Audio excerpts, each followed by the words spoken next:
Just wanted to have a quick chinwag about some workshop stuff and motorbike related things you might find useful. Like this screwdriver, it's my favourite tool. It's a 3mm diameter shank and 160mm long, or 150 rather. And I use it all day, every day, for everything.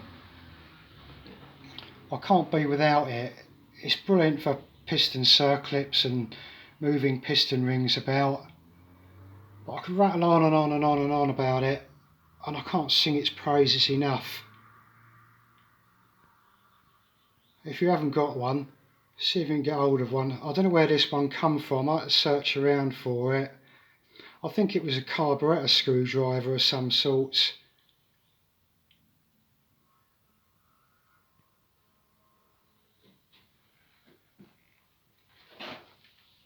Under here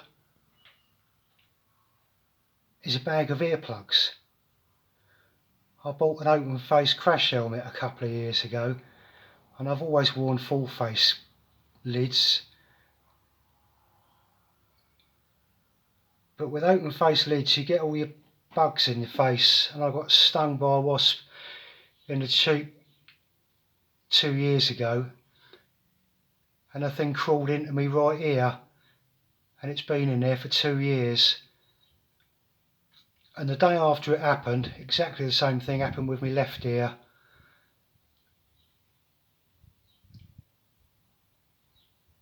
So grab yourself some earplugs or a full face lid.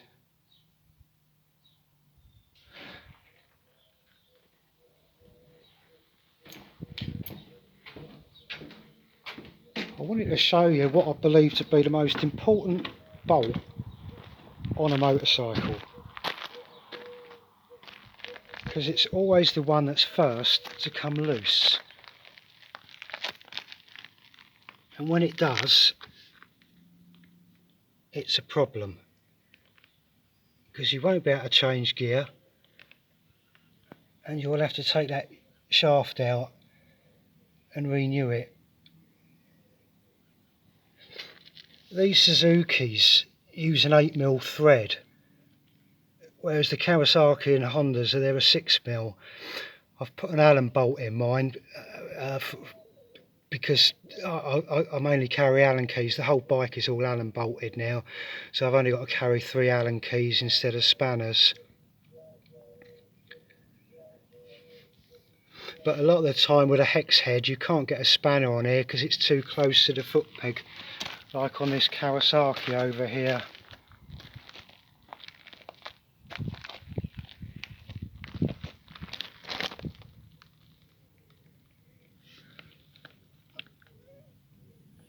You can barely get a ring spanner on that, and you don't want to get an open-ended on there because you've got to do them up FT.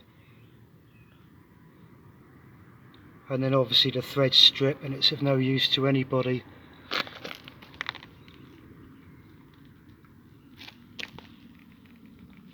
So yeah, grab yourself a spanner and go out there and check yours. Another thing I wanted to show you was oil filler caps. This one's got a locking plate over the top of it. This isn't the standard cap. It's an aftermarket one with a hollow hexagon inside it for your Allen key. And if you just loosen that one off and then undo the other one, it's pivoted and slotted at this end and it just lifts up.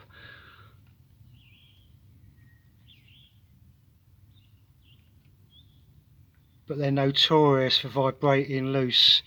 They should have an O-ring under there, so check yours, make sure your O-ring's in place, because it's not just to seal the oil, it's there to stop it vibrating loose. I've got a stock one over here on a GS1000 engine.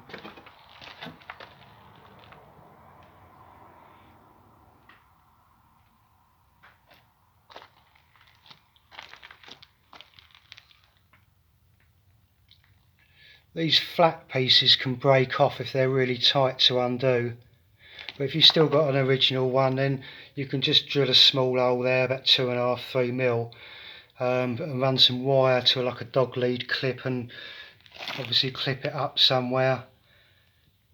Because the other thing I was prone to doing in a hurry and in a panic was filling the oil up and then leaving the filler cap just sitting on the crankcases going up the road and not realising until I got a hot, wet, oily leg. So again, yeah, make sure yours is tight, because when you get the pace on, they can quite easily vibrate off and you'll lose them. And you can't fix that with a spanner by the side of the road.